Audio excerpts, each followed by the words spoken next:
Co-powered by Techno.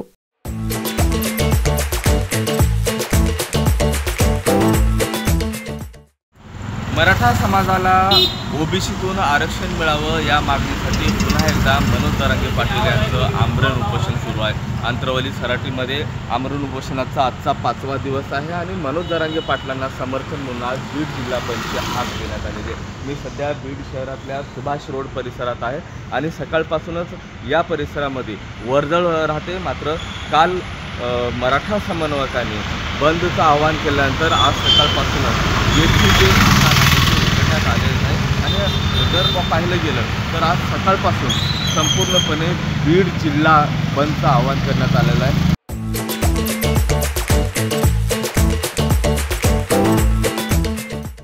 Beed जिल्हा हा शांततेत बंद व्हावं याचंही आवाहन जे आहे मराठा समन्वयकांनी केलेलं आहे। कुठल्याही आंदोलनाला गालबोट लागू नये असं देखील आवाहन त्यांनी केलेलं आहे आणि कुठेतरी प्रशासन असेल, मराठा समन्वयक असतील, मराठा तरुण असतील यांनी सतर्क राहावं अशा पद्धतीचं आवाहन या ठिकाणी केलेलं आहे। एकंदरीत पाहता बीड जिल्हा हा कडकडीत बंद असताना आपल्याला पाहायला मिळते।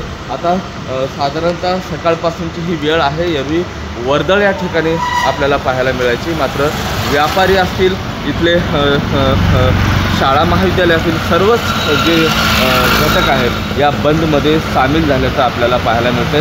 आता थोड्याच वेळामध्ये मराठा तरुण जे आहेत ते रस्त्यावरती उतरून बंदचं आव्हान या ठिकाणी करणार आहेत। एकंदरीत पाहता बीड जिल्हा दुसऱ्या पर्वामध्ये पहिल्यांदाच सकाळपासूनच बंद जे आहे यशस्वीपणे राबवताना आपल्याला पाहायला मिळते। कॅमेरा पर्सन अक्षय रडेसह मी Mahendra Kumar Mudholkar, TV9 Marathi, Beed. Co-powered by Techno.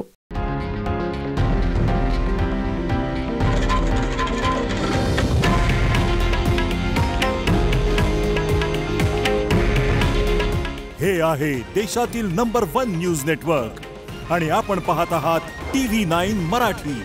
काळजी तुमची, हित महाराष्ट्राचं।